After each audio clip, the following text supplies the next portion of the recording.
Today, Richard will give a talk entitled Eat, Migrate, Love, Gastronomic and Sexual Desire and Identity. But before I give you the floor, I just wanted to introduce your very impressive bio. Very briefly, Richard Reitsma is a chair of the Department of Modern Languages, Literatures, and Cultures, and associate professor of Spanish and Latin American Studies at Canisius College, Buffalo, New York. And he received his MA from Purdue University and his PhD in Comparative Lit from Washington University in St. Louis. His doctoral research focused on issues of gender, sexuality, and race in plantation literature of the American South, Cuba, and Puerto Rico. At Canisius, Richard teaches Spanish, Latin American Studies, and honors courses. A longtime judge for the Lambda Literary Awards, his current research concentrates on gender and minority representation in literature and film of the American South, US Latinos, and Latin America. Past research and publications include an examination of messages of diversity and tolerance in children's animated movies, an exploration of the tensions between sexuality and ethnic identity in Latino film, and Lethal Latin Lovers, Sex and Death in Latin American Cinema, and Sexuality, Masculinity, and the State in Cuba, Puerto Rico, and the Dominican Republic. Current research revolves around three areas: interviews with immigrants deported from the United States to Mexico and their struggles to adapt, and historical look at how Buffalo manufacturing profited from slavery in the Caribbean, and an exploration of the LGBTQ movement in Santa Clara, Cuba, as a model for intersectionality in the face of crisis. Dr. Reitsma is also the founder and director of the Borders and Migrations Initiative, an interdisciplinary series of films, artwork, speakers, workshops, research, teaching materials, and community outreach. And it's a great joy to have you speak to us this afternoon. So the floor is yours. Well, thank you. And thank you for that lovely introduction. I'm kind of impressed with myself after that. So thank you for the invitation to speak at the Colloquium. And I just want to say that it has been an honor for me to be here at University of Warsaw at the American Studies Center to both teaching, I've really enjoyed that a lot, and to meet many colleagues. So thank you for that. So let me start with saying that this is somewhat of a work in progress. And as was evident in the introduction, I do work on issues of US immigration, particularly vis-a-vis Latin American diaspora. And I also work on issues of the LGBTQIA+ community. But this project is kind of trying to combine these things in a different direction than I have in the past, which is to understand the role of food in navigating, understanding, and creating space for queers within cultural identities so often informed by food. Food and its connection to Latinx cultural navigations is a frequent trope in Latinx literature in the US. We see this in Julia Alvarez or Cristina Garcia or Esmeralda Santiago, among many others. And what this project proposes to do is explore how food, immigration, and queerness intersect in films. So to start my paper, food often functions as a shibboleth, a signal of culture, an indicator of one's race, ethnicity, class, origin, and so forth. Something as simple as a tortilla is a shibboleth of origin in Mexico. If one eats tortillas de maíz or corn tortillas, it is indicative that one's origin is Central or Southern Mexico, or the Golden Triangle. But if one eats tortillas de trigo or wheat tortillas, it indicates one is from Nuevo León, Sonora, Sinaloa, and the northern parts of Mexico. Food marks time, place, and geography. The foods we eat are symbolic of our belonging or our desire to belong. Food nourishes the body and the soul, as food is how we find or define ourselves, encounter each other, and recognize our similarities or differences as individuals and as part of a social collective with a history and a cultural identity. What, how, and with whom we eat reflects multiple layers of our identities. Food narrates histories, movements, migrations, conquests, enslavements, politics, and economics. Yet we don't often think of food beyond its necessity or gustatory pleasures. For many immigrants, food is a way to connect to identity and memory and is perceived as neutral, unlike other cultural practices like religions, festivals, and rites that may be incompatible with other identities around gender or sexuality, which may flourish in a new context for the immigrant. Food is also a segue into a group's broader community integration, sharing one's culinary traditions with those from other cultures, or even preserving recipes in ways more traditional than can be done in the home country. My intent in parodying Julia Roberts' film Eat, Pray, Love from 2010 is to address the themes of migration, food, faith, and sexuality, and explore the complexities of identity for the queer Mexican migrant in the US.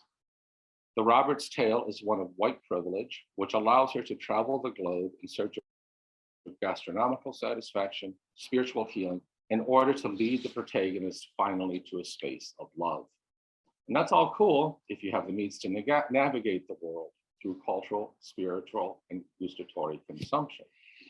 But what about those who are queer, or poor, or immigrant, or who don't have papers for citizenship travel? How do queer individuals navigate these cultural waters when the culture that has shaped who they are may also be the culture that rejects them, forces them into the closet, or is even the motivating factor impelling their flight or migration, their exile based on their sexual orientation or identity? Cooking and eating frequently occurs in domestic spaces as domestic experiences and rituals that are intimate even when communal. But when your community rejects you, how do you navigate a preservation of cultural identity while also carving out space to be queer and culturally connected? How do we find cultural belonging, comfort food, if you will, that reminds us who we are and where we belong or where we came from? These cultural culinary identities and spaces can often be a locus of trauma, rejection, and exclusion if you are queer.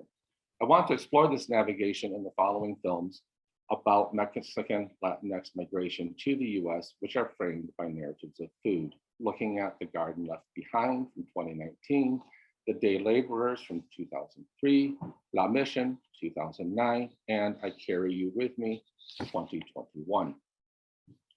In Flavio Alves' 2019 film, The Garden Left Behind, a trans woman named Antonio or Tina negotiates her identity with her abuela, her grandmother, in the apartment, primarily in the kitchen or over meals. Though they are both from Mexico and both in the US without proper legal paperwork, Tina almost entirely identifies with the US, and even her memories of Mexico are limited. She's not even sure they are her memories, but rather may be her grandmother's. The memories are of the house, food, and garden left behind in Mexico. It is only after realizing that her memories of Mexico are her grandmother's and perhaps not hers that Tina assists her grandmother in the kitchen making typical Mexican foods. On the refrigerator, as you can see in this slide, are magnetic letters spelling out God is here with the names Tina and Laura. The grandmother is delighted to have her grandchild help in the kitchen and learn her recipes. However, the conversation quickly becomes about what they left behind and how in Mexico one can have better food, a better life, a house, and a garden. And according to the grandmother, being in Mexico would keep Antonio, quote, out of trouble, meaning keep Tina as Antonia and not trans. While this is idyllic for the grandmother, it is not the paradise for Tina because she is, in fact, clearly trans. In fact, the grandmother addresses Tina using her dead name Antonio throughout the film and only utters the name Tina at the end to identify the body. While the grandmother accepts her grandchild and loves them, she is unable to use the feminine pronouns, adjectives, or name.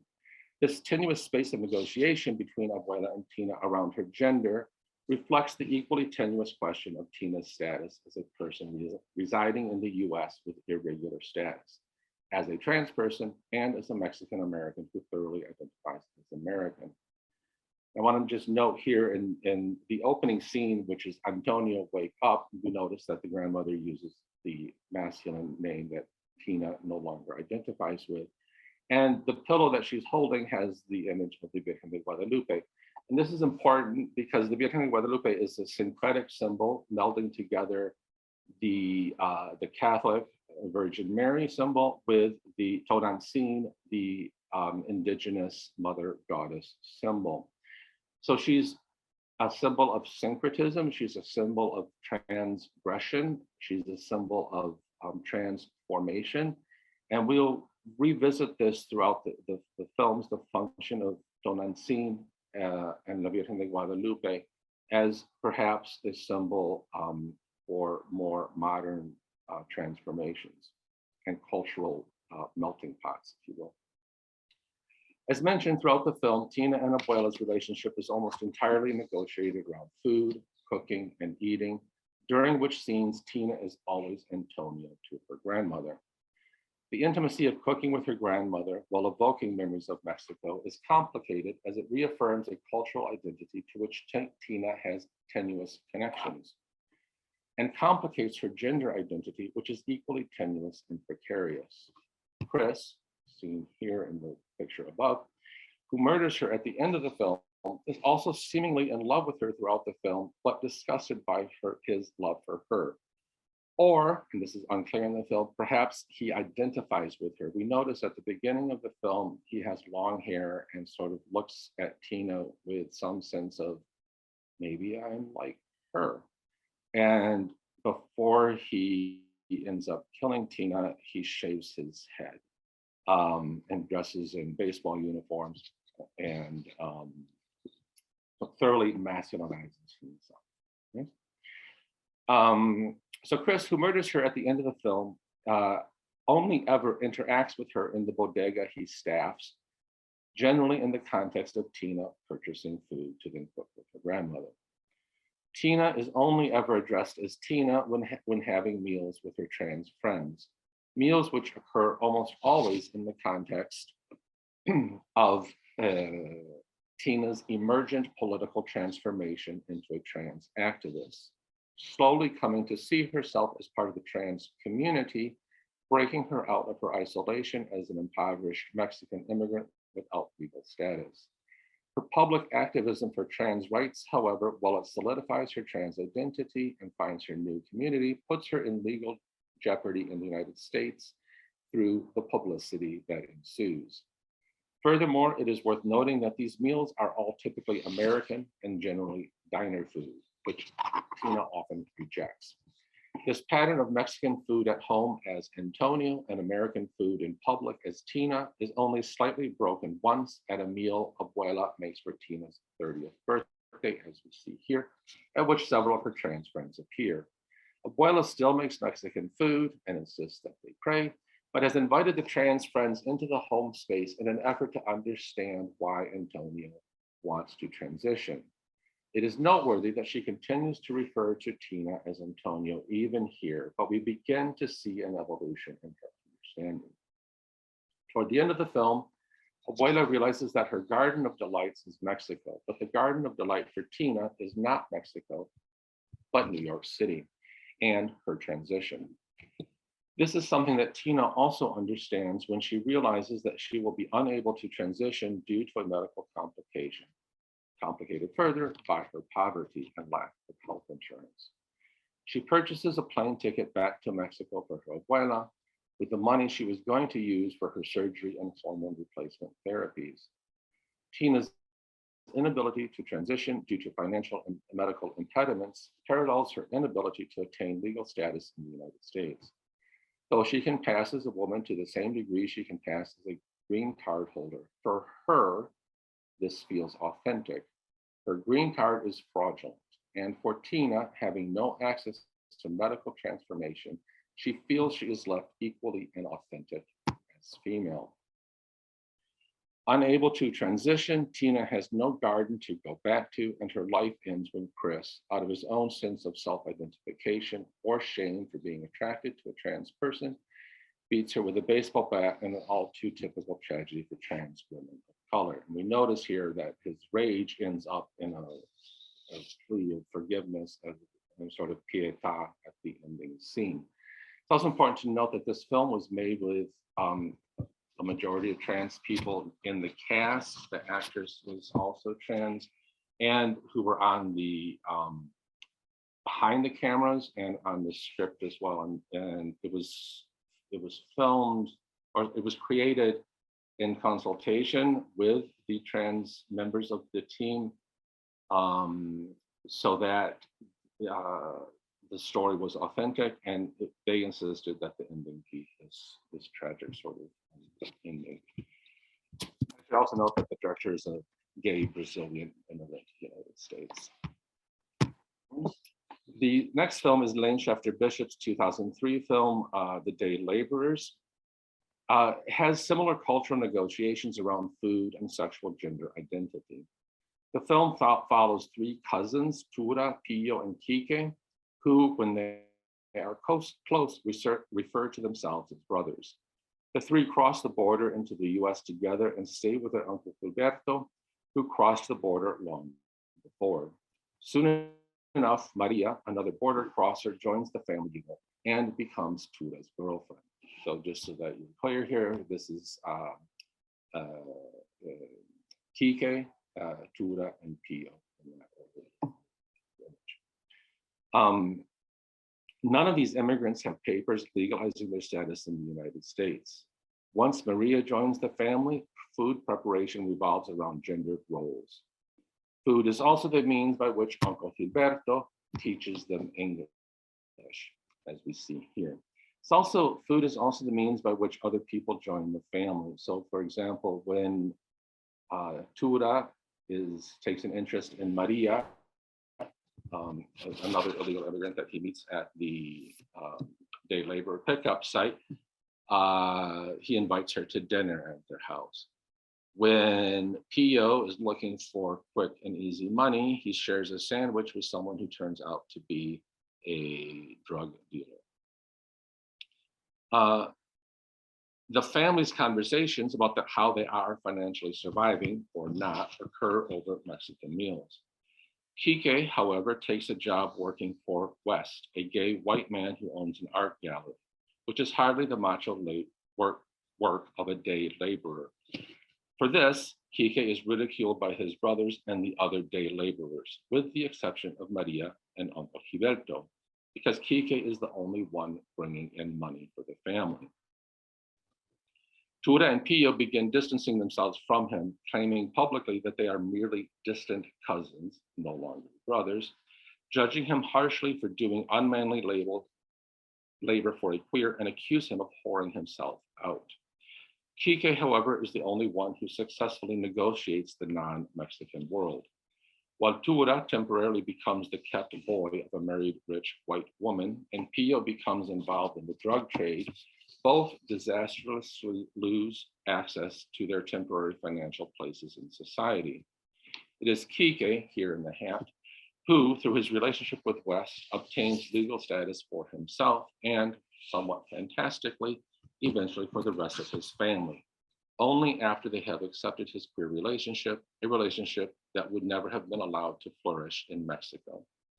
It is worth noting that Kike's accession to legal status and queer identity begins over a cup of tea, which in itself is not necessarily remarkable, except that it highlights the sharing of food with someone outside his family. And we note, Tura brings Maria into the family by inviting her to dinner. Pio integrates himself into the drug cartel business through sharing a sandwich. And Kike explores queer identity through this that begins sharing a cup of tea. And after this scene, the brothers begin to reject him, and they don't eat with him anymore, and they don't even deign to share a beer with him. The moment he has tea with West, Kike's life shifts, and he embarks on a queer path with someone who affirms his value.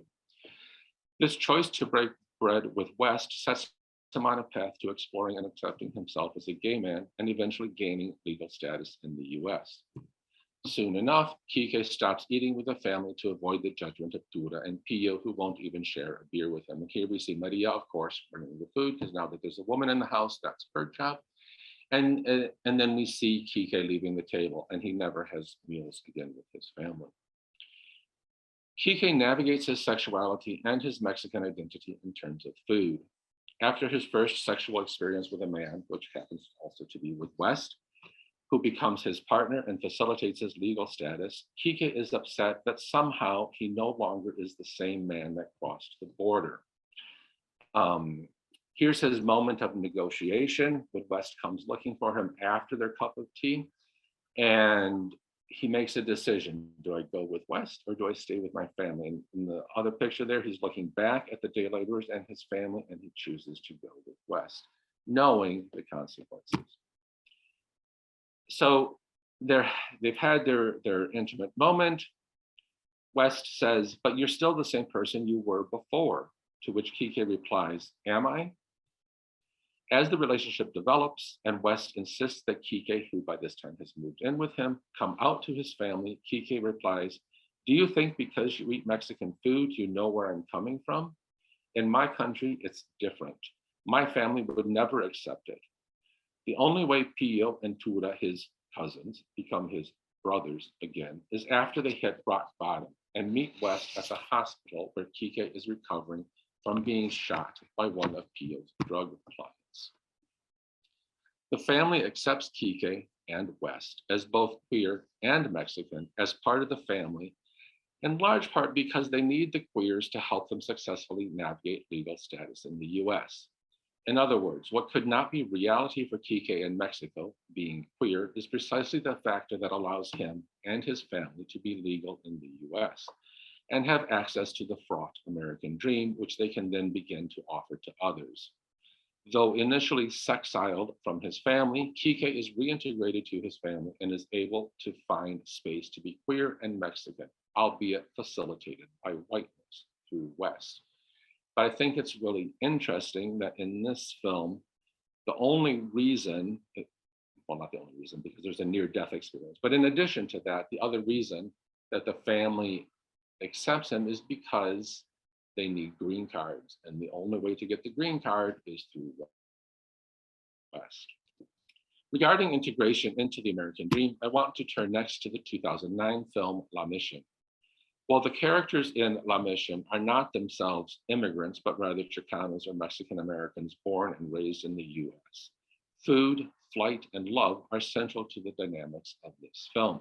I just want to point out here that Che on the left is an OG, an original gangster, the father of Jesse here on the right, who is not a gangster and in fact is an honors student who's going to UCLA.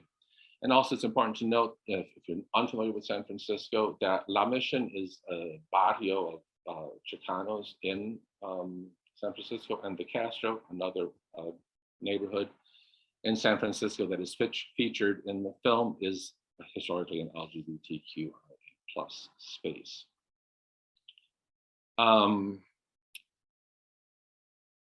Jesse and his father originally bonded over lowrider culture. However, Jesse has since moved away from that as his life has taken a different path, because lowrider culture for him is very heteronormative. This new path for Jesse is a way out of the barrio, out of La Mission, the barrio in San Francisco, to go to UCLA, where he can live as a gay Mexican American. When Che, however, accidentally finds out through photographs that his son is gay and worse, in a relationship with a white boy, his world explodes in violence against his son, the lowrider he is building for him, Jesse's boyfriend Jordan, and himself, who returns to drinking. For Che, to be gay is to be white. Here's the lowrider culture, sorry. And there's Jesse watching the lowrider parade go off, and he's not involved because he's going to go to see his boyfriend. So for Che, the public face of gay is here on this billboard down here, which is very white and very normative. Yeah. And this idea of gay being white for Che means that Jesse can't be Chicano, because for Che, his whole identity is wrapped up in a quote that he says pretty much every conversation. He closes with, "Stay brown." But Jesse can't stay brown if he's gay, because for Che, those things are incompatible. Thus, that Jesse abandons lowrider culture and chooses to spend his time with Jordan, his white boyfriend, and go to gay clubs in the Castro and not hang out in La Mission is for Che a betrayal, right? A betrayal of Stay Brown. And notice that Che's reaction to this, that his son is the lover of a white boy, is, "So you're like some kind of Mexican bitch." What's behind that statement is implicating Jesse as being a traitor, because this Mexican bitch is Malinche, the traitor who was Cortez's lover and translator who brought about the downfall of the Aztec Empire. So there's multiple levels here of how Jesse, in his mind, has betrayed him. Furthermore, being gay means Jesse is unable, in Che's mind, to reproduce. Therefore, he cannot participate in the political agenda of the, quote, rebrowning of America. Yeah. And in addition, right, Jesse is completely feminized in his understanding of what it means to be gay. After beating Jesse up and kicking him out of the house, publicly humiliating him in ways that his school classmates and gangsters from the neighborhood know both of his sexual orientation and his relationship with a white boy, Jesse retreats further from his barrio. For a time, he lives with his uncle and aunt who accept him. And then eventually Che attempts the reconciliation. Sorry. So here, Azatlan is the sort of mythical space of Chicano identity that is the former territory of what used to be Mexico before the United States Mexican-American War. And if you're interested in further reading about queers in Azatlan, here of course is the Castro contrasting with the Mission. So just jump ahead here. Che attempts a reconciliation with Jesse, allowing him to stay home, provided Che knows and hears nothing about Jesse being gay. This negotiation is tenuous at best and occurs over meals. Che prepares all the meals in the home and, in a gesture of reconciliation, leaves meals prepared for Jesse when he is not home. We see the meals as integral to cultural identity, not merely in what is consumed, but in the sourcing of the ingredients. For example, one of the first post-confrontation meals they share involves salsa verde that Che has made with peppers from a neighbor's garden, reinforcing identity, not just as Mexican Americans, but identity and belonging to a specific neighborhood and microculture, which Che wants Jesse to be a part of, but which seemingly he can only be a part of if he isn't gay or, by extension, white. And so, as we see here, he has to choose. So long as Jesse doesn't enact gay, Che relates to him and eventually invites him to go low riding with him, visiting community members and eating Chicano food. Well, you say we go grab a couple of burritos at the taqueria and go visit Bernarda and go low riding.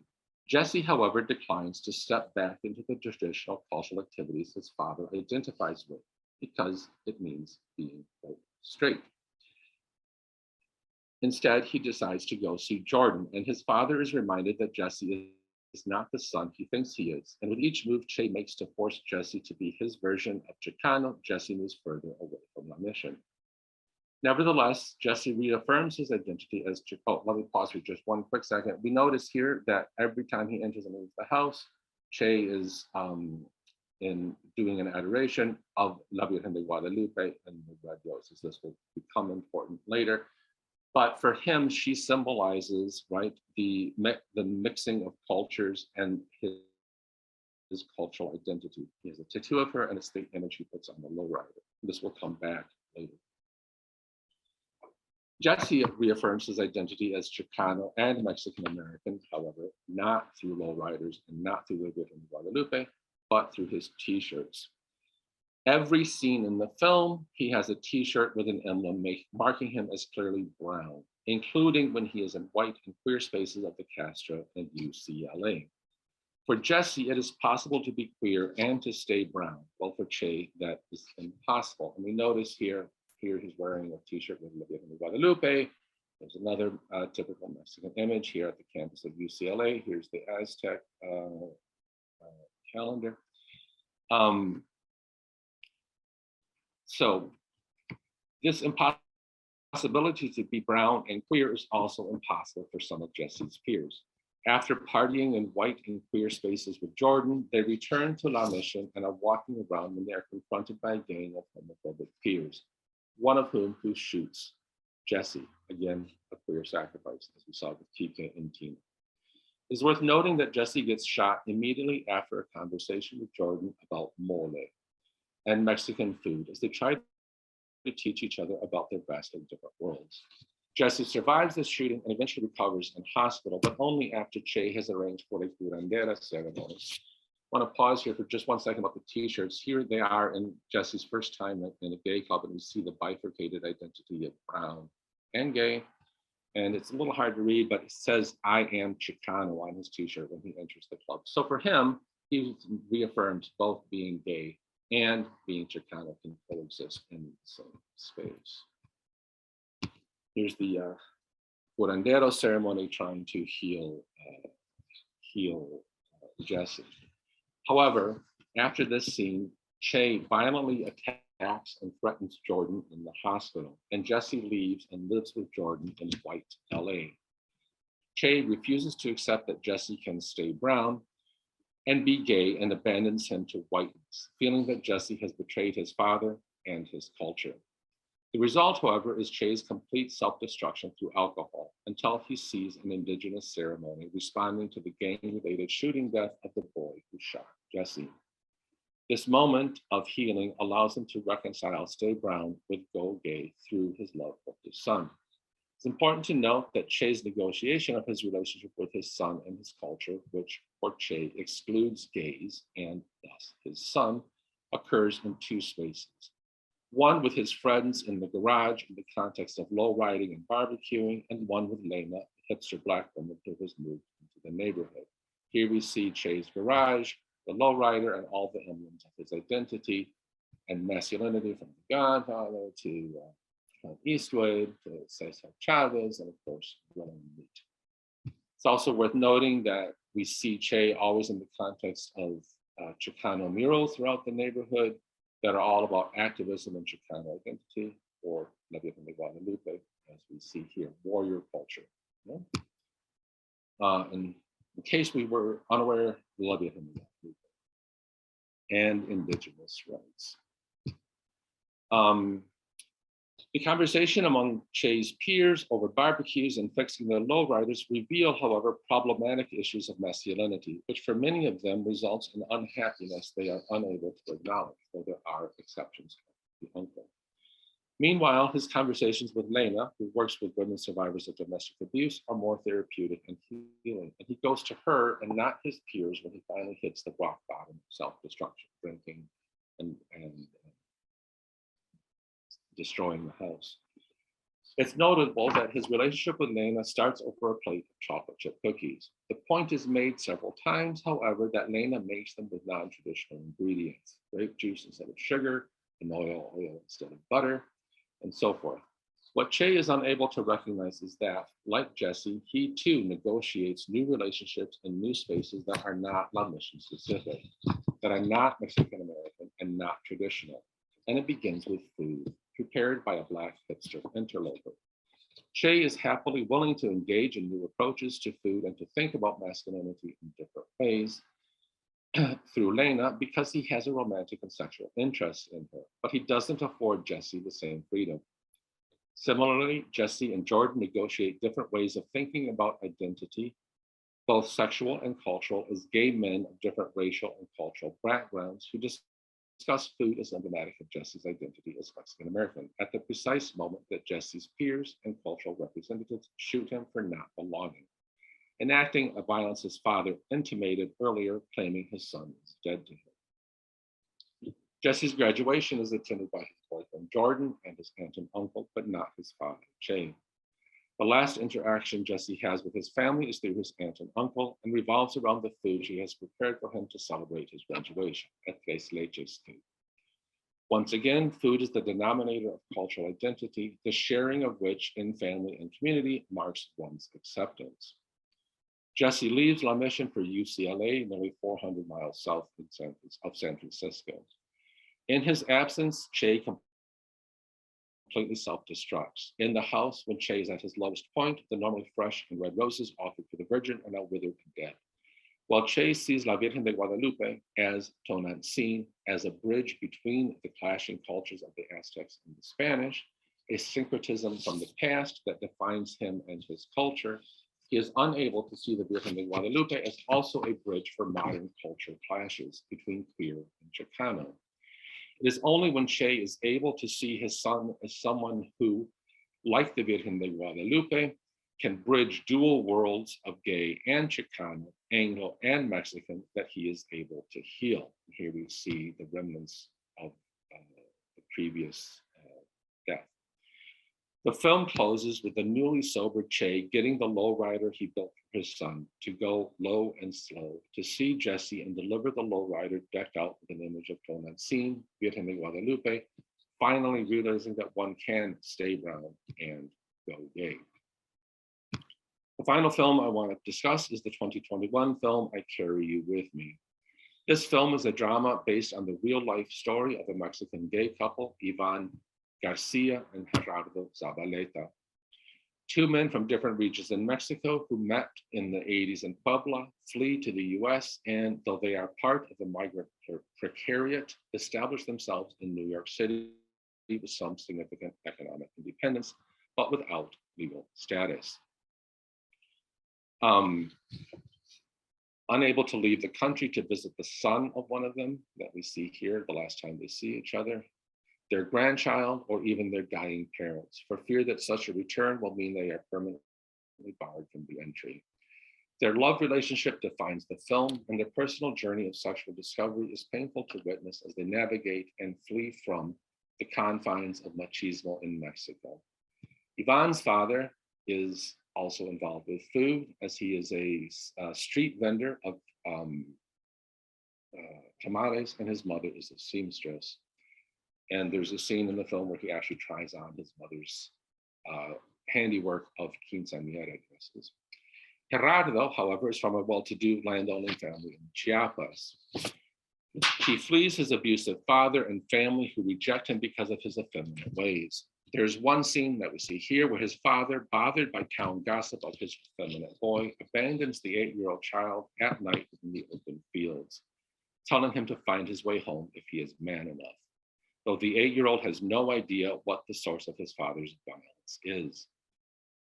This pattern of rejection is reinforced when he makes a last visit home in the company of his friend Ivan before migrating to the US. Ivan is mocked because he works in the restaurant industry as a dishwasher, which for Gerardo's father and brother is, quote, women's work. Gerardo rejects his birthright, his inheritance of macho landowner, rancher, and farmer in favor of his passion for Ivan and their dream to build a life together for themselves in the US through the space and activity of cooking, of women's work, that is their labor of love. We see multiple levels of betrayal here as well.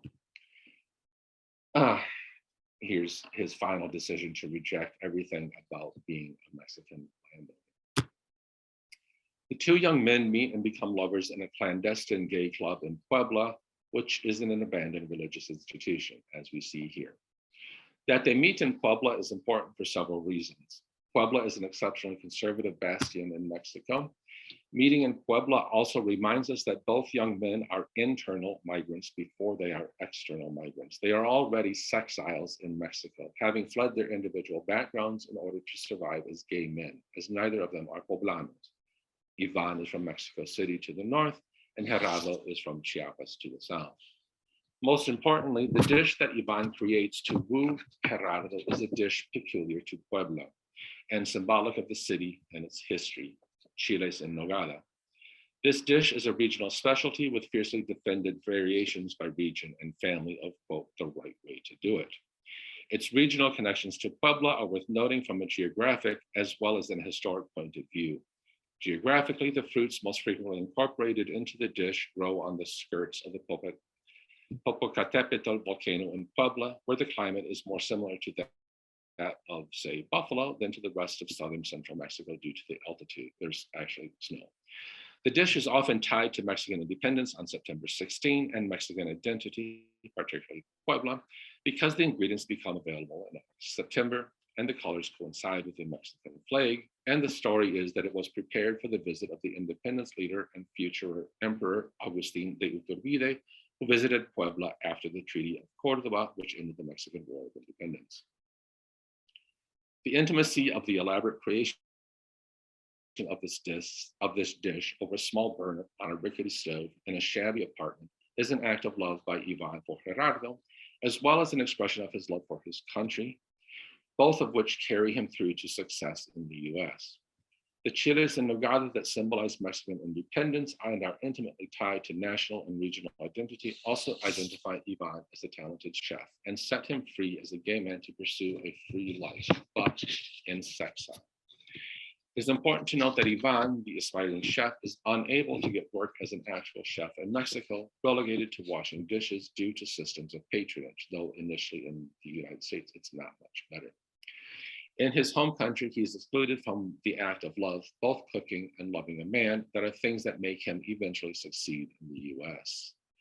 And here we see a conversation he has with Gerardo, who has not yet immigrated, lying about how well it's going, when in fact it's not. And then they end up, part of their conversation always ends up talking about food. And here he's talking about the fact that they don't use cilantro, they put parsley in everything. And Gerardo replies, I told you the United States is very uncivilized. But they find their freedom. Yeah. The fact then that Ivan courts Gerardo and demonstrates both his skill and his love through the intricate preparation of chiles en nogada, and that the film highlights this process multiple times, is demonstrative of the cultural importance of the meal, which is repurposed in the intimate domestic setting of these two men, and then later in the US as part of the key to success.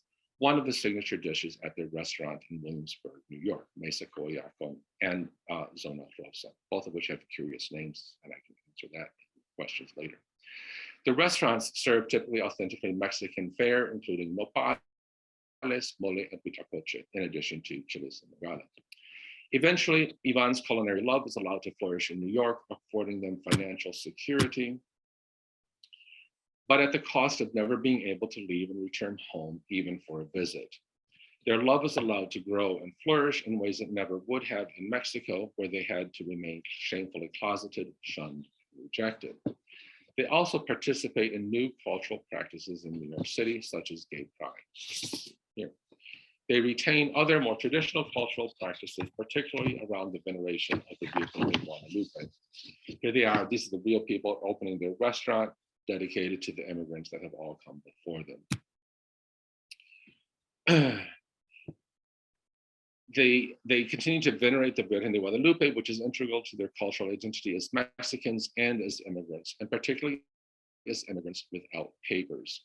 And while Mexico has changed and evolved to a certain degree, in, for example, the film No Dress Code Required, one can see a little bit of that. They can't go back, their family can't come to them, and they are cut off. They couldn't be an openly gay couple in Mexico in the 80s, nor could they be financially successful, and they can barely be openly undocumented in the US for risk of deportation. Thus, like many of the characters in the other films, they exist only partially fulfilled, never able to fully belong in one place or another. Here they are with the veneration of La Virgen de Guadalupe. Yeah. I want to conclude this preliminary exploration of queer migrations and food with the story about the city I currently live in Buffalo. I want to stop here for just a second. Here's Ivan, the chef, and this is from their webpage. If you ever go to New York, you can go to one of these two restaurants and try chiles en nogada, which is one of my favorite dishes. But here at the end of the film, they have this regret, right? How can a country, the United States, destroy the relationship between a father and son because of migration status? This question leads me to Buffalo. Buffalo, New York is a border city. Buffalo is right around here where you see Toronto, there's Buffalo. Buffalo, because it is on the border, as are most US major cities, lies within the 100-mile authority zone of ICE, Immigration, Customs, and Enforcement. And in some places, entire states are within the zone of ICE. And you can see from this map here, the major population centers all fall under ICE. Yeah. Buffalo's awareness of its immigrant population, especially of those without regularized legal status, came to light about 5 years ago during a surprise ICE raid on various restaurants throughout the city, which resulted in the arrest of 25 immigrant workers who did not have proper papers to be working in the US legally. Notably, the restaurant owners, who also committed the crime of hiring people without legal status, received no real consequences, and the restaurants reopened under new names and continued their racist practices.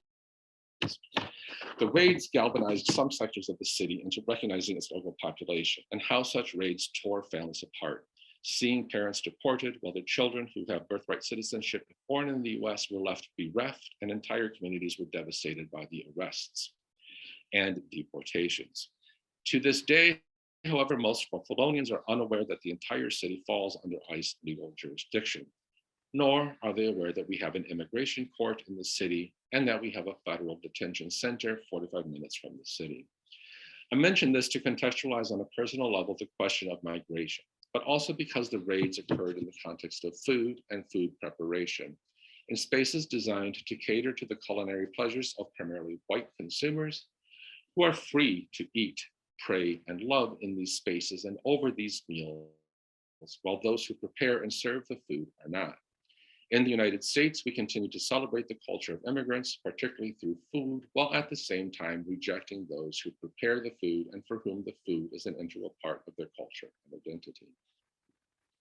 While there are established agencies in Buffalo who work with immigrants and refugees, they primarily work with those with legal status. Curiously, two of the principal organizations that sprung up in Buffalo in response to the atrocity of the ICE raids were Justice for Migrant Families and Queers for Racial Justice, both of which were founded and continue to be run by queer and queer allied people who understand the intersectionality of injustice. One group that experiences ostracization and rejection ought to support others. A queer body, often and historically qualified as illegal or criminal, must be the ally of the brown body, also often made illegal and criminalized. One of the major activities these organizations do is run a food bank for immigrants, for those released from detention but still in precarious legal status and thus unable to work, and for the family of those detained or deported. Unless we forget the social function of food and community, it is worth noting that the recent mass shooting in Buffalo targeted the only grocery store in a Black neighborhood in Buffalo. Just some food for thought. Thank you, Richard, so much for this presentation. I have to say that after today teaching 2 classes on food studies, it's a wonderful kind of reminder of what food studies perspectives can be and how you make food political in so many ways, right? Not only in your analysis of films, but also I think in the way you've now connected this to a particular legal problem and a kind of the way in which food here is takes on a different meaning than let's say in just in terms of representation or shorthand for something in film. And I think I wanted to ask you, because I get to be the moderator before I give the floor to other audience members, I think I wanted to ask you to speak a bit more about maybe if you see the risks of food being romanticized in stories of ethnic and cultural tension, of immigration, or as you call it, sexile. That is, it feels so often that there is this gesture of I don't know, investing food with a lot of that positive meaning in the absence of that meaning elsewhere. And I'm wondering, how do your material result kind of connects with that, and whether do you see any kind of problems in that? Yeah, I mean, well, so I think that a lot of times food, how shall I say this? I think a lot of times food is romanticized, but it's also bastardized to some sort of essential things that the host culture, for example, or the immigrant culture is able or willing to consume. So for example, a lot of Mexican restaurants are not actually Mexican food. and yet, it allows primarily white people to claim some sort of ethnic integration or something through the food. What's unique about Ivan's story is that it's a true story, and chiles en nogada is his signature dish, and you can still get them in New York, right? I mean, and he like some of the ingredients that he uses, like huitlacoche. If Americans knew what that was, they wouldn't eat it. It is corn smut. It is the fungus that grows on old corn. Okay, it's like a mushroom, but like to Americans, it's gross. So, but you put an indigenous name on it, people don't know what it is, and then it's so authentic. But yeah, I do think that there is a tendency to romanticize food or essentialize food. I see this in, for example, the Polish immigrant community in Buffalo, right? That around Easter, there's 3 things that appear in the store, right? Punchki, I think that's how you say it, the stuffed donut-like thing. And then my students told me this word, and I can't remember it, but it's like a twisted fried dough with sugar. Pawarki. That. And pierogies, of course, those also appear prepared already in the store. So like you have those 3 things, like that's Polish, right? That's Polish for like the month of Easter.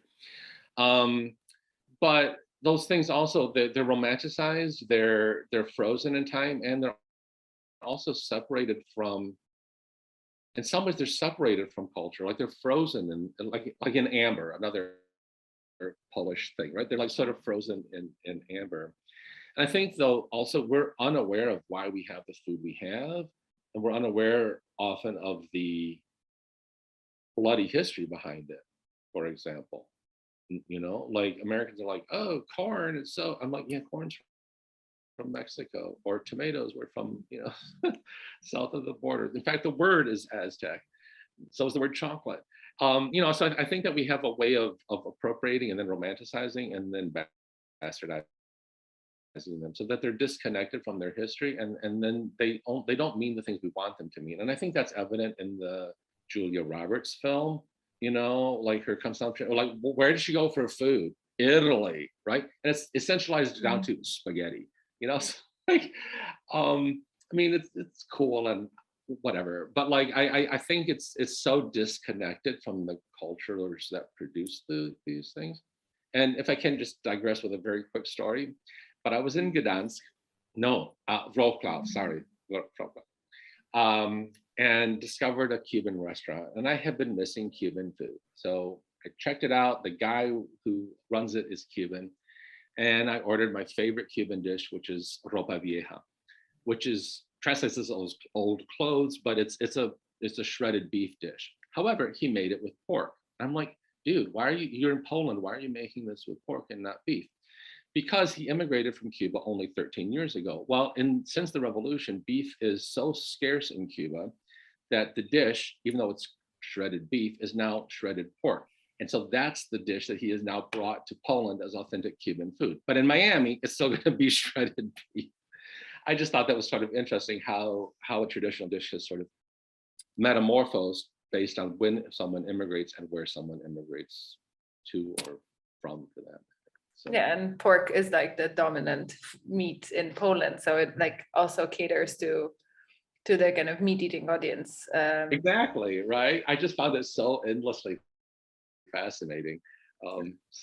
But the other quote unquote Cuban restaurants that I saw in Gdansk or in Wrocław had nothing. They were serving things that are not Cuban food. They're I don't know what they are, but they vaguely Tex-Mex, I would probably assume. Yes, that is what the menu. Yes, vaguely Tex-Mex, exactly. And I'm like, well, okay, that's cool, but that's not what Cuban food is, for example. I think I might have a short question. There was something that I found interesting, and this I think was the first movie that you were discussing, the one with Tina and her abuela, and how initially the grandma was happy to have someone in the kitchen kind of helping her, maybe kind of sharing this heritage, which is very, as far as I understand, kind of very feminized, the kind of food preparation in Mexico, right? And but of course she was kind of misgendering her like constantly and kind of naming her. So I don't know. I was kind of wondering if you see something here, maybe in this film, maybe in other films, when it comes to this sort of gender transgression, especially in terms of gay or trans identity, of people who are encroaching on the territory of something which is traditionally very female oriented or very kind of cis women oriented. Is there a kind of, because you talked a lot about this tension coming from men, the kind of patriarchs, the brothers who are kind of afraid of this effeminate brother who is bringing the West, but also this the West, the whiteness, the weakness, right? But I was kind of wondering if there's this threat perhaps in those films or other films of kind of women being kind of threatened by by the potential loss of their position, because the food preparation gives them a sort of power, right? I mean, it's just a kind of power in the Yeah, kitchen, so to speak. I mean, it's just something that I was wondering about. I'm not sure if that it's visible in any of those narratives, or if that's a fear that is threaded through them, or not completely. I would say that it's in these films, but what you bring up is something really interesting because in my class I just taught this book called Butterfly Way, and in there the grandfather does all the shopping and all the cooking as a method of control. Like it's one more space he can control. Um, and curiously, the grandmother's okay with that because she's like, I don't want to do this work, you know. So, um, but yeah, it's I and then the more I think about this, I'm thinking of like Ache Obejas, who's a Cuban writer. Her women actually want to leave the kitchen, and so yeah, I'm a little unsure how to answer this. I do agree that it is a space that is feminized often. It is a space that can be a space of women's empowerment, but can also be a space of women's, barefoot and pregnant in the kitchen kind of thing, right? So I guess it's a question of how that is negotiated. I mean, typically in Hispanic culture, right, the male is the one that deals in the public sphere, the female controls the domestic sphere. And if the male is encroaching on that, what does that mean? In the day laborers, the men all cook until Maria comes. And then let they happily let her uh, cook and do the laundry. Now, whether that's empowering to Maria, I don't know, because she's not a particularly well-developed character. However, she's the only one that defends Kike, the gay guy, and um, she works also outside the home, and her boyfriend is angry about that. Like that also emasculates him. Her domestic labor is fine. Her public labor emasculates him, right? And he doesn't want her to do that. So I think this is a tricky thing. And maybe the part of this resolution to this is because for I don't want to, I mean, I'm overgeneralizing here, but for Hispanic cultures, men who have sex with men and are publicly identified as men who have sex with men and therefore are gay are already feminized. Like they're basically women, culturally speaking, right? So the social function of them is as women. So the fact that Ivan works in the kitchen is natural because he's already a woman in culturally constructed, right? I think what is unaddressed in these films, and this is something I would have to investigate further, is how do women feel about them in those spaces? Except for the fact that, like with Abuela, she wants Antonia to be Antonia, but she also knows she's Tina, right? So there's something already feminized about Tina being in the kitchen. So not sure. I'd really have to think about this some more. How the women react to this invasion of their space by primarily queer men, bearing in mind that a queer man is already kind of a woman, culturally speaking. Does that kind of make sense? But I do have to think about this some more. I don't feel I have. No, it makes total sense. Yeah, I think it kind of answers my question. I was just kind of wondering about those issues. Maybe because it's I'm probably drawing. Well, I am drawing inaccurate kind of similarities between Poland and Mexico because two patriarchal countries with strong kind of strong presence of the Catholic Church. So yeah, so certain things are perhaps perhaps I'm thinking more about Polish context and the way that traditional Polish femininity is kind of connected with the kitchen sphere and kind of food preparation and how it affects well, views on trans men, for instance, right? Or trans women and gay men and kind of lesbians and how, this sphere is both, as you've said, kind of empowering and super disempowering, right? So this is like it can't really divide those two gestures from one another. It's like a double bind, right? Depending on, where you are. So maybe it's more of a sorry, question about Poland than about Mexico. And so yeah. Although I'll confess, your question made me think of Pedro Almodovar, Yeah. which is of course Spain, another different context, but virtually all his films take place primarily in kitchens, right? Yeah. But renegotiating what that space means, as well as as a space of murder, Yeah. as a space of female liberation. I mean, so I think that there's interesting ways that he explores that, but that's what your question first made me think of. And I'm like, well, okay, that is in Spanish, but it's not. So I have to kind of rethink that through a little bit more. Yeah. Yeah. I mean, food is a kind of erotic gadget in a lot of Almodovar's movies, right? Not just in the kitchen, but like other places. So it's a whole new kind of story. I think we have a question in the chat, so I'm going to maybe stop hogging the mic. I'm going to read it out for the recording. So we got a question from Jana Szymaniak. Could you elaborate more on the connection of the Virgin Mary of Guadalupe to non-heteronormativity? The queer character that you analyzed seems to somehow gravitate to her symbolism, and I wonder if, apart from Catholic Conservative Association, is there any subversive meaning in her presence? If you said it and I missed it, then I'm sorry. No, yeah. So I kind of, in the interest of time, skipped over some things here. So, I mean, if one speaks outside of the context of traditional Catholic constructions of the Virgen de Guadalupe, one quickly understands that she is a transgressive figure because she is both Catholic and indigenous, right?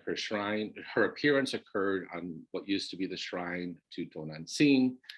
They built the basilica over top of what used to be the shrine to Tonantzin. She's syncretized in many ways as sort of bridging these two worlds. So for many transgressive people, queer people, trans people, she is reappropriated, as you see in my background here.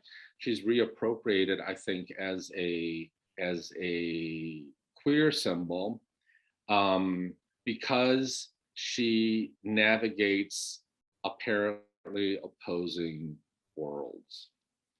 And so, but in many ways, she is, in those ways, she's also disconnected from her Catholic identity. A lot of gang members have her tattooed on their bodies, right? The lowrider car. No, they don't go to church. None of these people go to church. They're not actually practicing traditional Catholics. It's part of an identity, but it's an identity that is transgressive or trans. I don't know how to say this exactly. Transformative. Something that unites opposing things, and that's how it's often viewed. So I think there's a lot of reappropriation of the figure outside of its religious meaning and into a meaning that says this is who I am culturally, and she's a figure that can be inspiring for transgressive or trans. I'm losing my vocabulary here, but like for bridging worlds. Does that kind of make sense? She has become the symbol for migrants in the United States. She's been being adapted for different symbols. So her imagery is very malleable according to the different social political agendas of people who need her as a symbol. But those symbols are often connected to her history, but disconnected from her religious veneration. I hope that answers the question.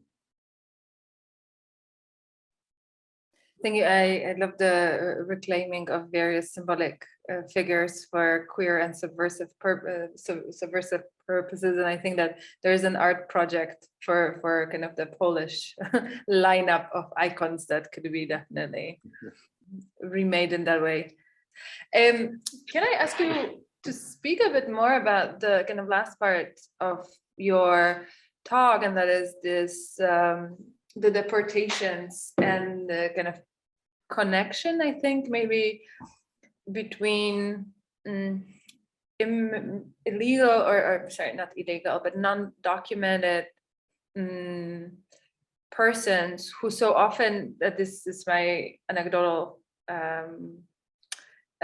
statement based on anecdotal evidence, but so often are employed in the type of, in like restaurant business or food service industry, though kind of low positions, kind of busboys or bus people, and other such functions. And I'm wondering, like, do you feel that that there was a felt economic impact of this? I mean, I know that it was not such a huge rate, but I'm wondering, like, are those vanishing non-documented people visible for the economy of Buffalo, do you feel? That's a very good question. In Western New York, immigrants of various documented status are the ones that plant, care, and harvest the food, and that prepare the food. And the United States, in almost every state in the Union, relies on that labor because it is cheap, and Americans want to save their money.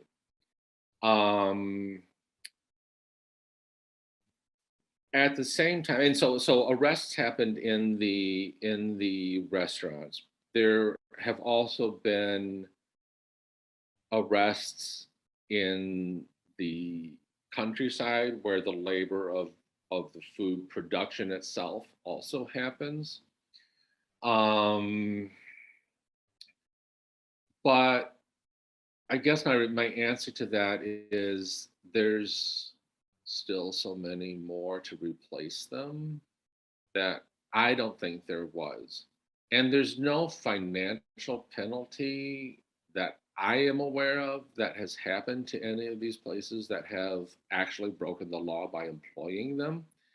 And so, for example, there's a restaurant very near to me that is a quote Mexican restaurant that closed for a month after their raids, reopened, changed their name, same food, same menu, same everything, different laborers, right? So I don't think that there really was much of an impact because there's always more people coming or more people to find to do the work. I think that's part of the issue. And so the tragedies of these individual lives kind of go unnoticed pretty quickly unless you're paying attention, you know. But in terms of financial impact, I mean, you do see, or you did see, for example, more localized financial impact in terms of like the neighborhoods where they lived. Suddenly the person that worked, that provided for, you know, an extended family, perhaps 10, is now in prison. And what does this family do? Well, we better set up a food bank to feed them because we've got hungry kids, for example, right? Who are actually citizens. So, you know, so it was felt, I would say the economic impact is felt, but it's felt in a particular group, a subsector of the society that is already also invisible. That is the family members, community members, or children of these irregular, documented or undocumented workers. Does that make sense? So like Justice for Migrant Families attends to people's needs in detention, but they also tend to the family needs outside of detention. And both of those are financial needs that are around food or clothing access, because Buffalo, like Poland, gets cold in the winter. And so that micro community has the financial impact, but the larger community does not. Mhm.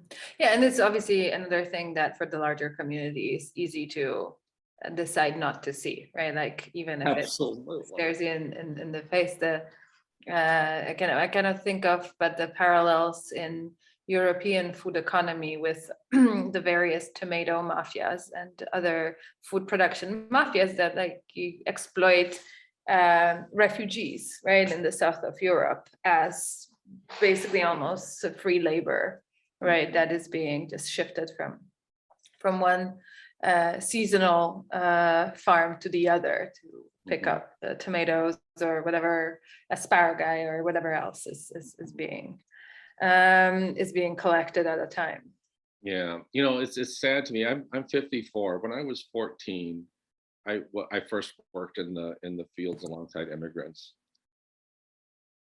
That's 40 years of this, and it's just gotten worse. So I don't know what to say other than that this is how the American economic system works, on the back of precarious labor because it's cheap. And that is an economic benefit to the consumer. And the invisibility of that labor allows us to not see it, to enjoy its advantages, and to not feel an economic impact if that invisible labor is impacted. Does that kind of make sense? I did not know that this one time in Poland also, so this is fascinating to me. I'll have to ask you a question about that offline. But so yeah. We have a question from Marie, and I hope that I understand how it is all connected. What is the significance of belonging in your work and in these stories? How is it shaped by US and Latinx structures, ways of creating collectives, etc.? Well, I think that we all want to belong in some way, whether that's family or culturally or faith-based. I mean, we all look for a sense of belonging, particularly if we have moved either by choice or necessity to a context that is new to us. For some people, that belonging is community building around gender or sexual identity. For others, it's cultural or race-based. Some of it is financially obligated. I mean, Buffalo's a very segregated city, but that segregation is intentional, both political and economic. And so you form different communities based on those things. I think that for some people, it's very difficult to negotiate belonging in one thing that rejects a very essential part of you, right? Whether that is as a heterosexual woman who is traditionally expected not to go to school, but to take care of the family, and who chooses to go to school. I mean, even something as simple as that becomes a source of friction, right? I think belonging is it's also an ongoing process that we continually redefine for ourselves based on our needs, or not. I mean, some people don't.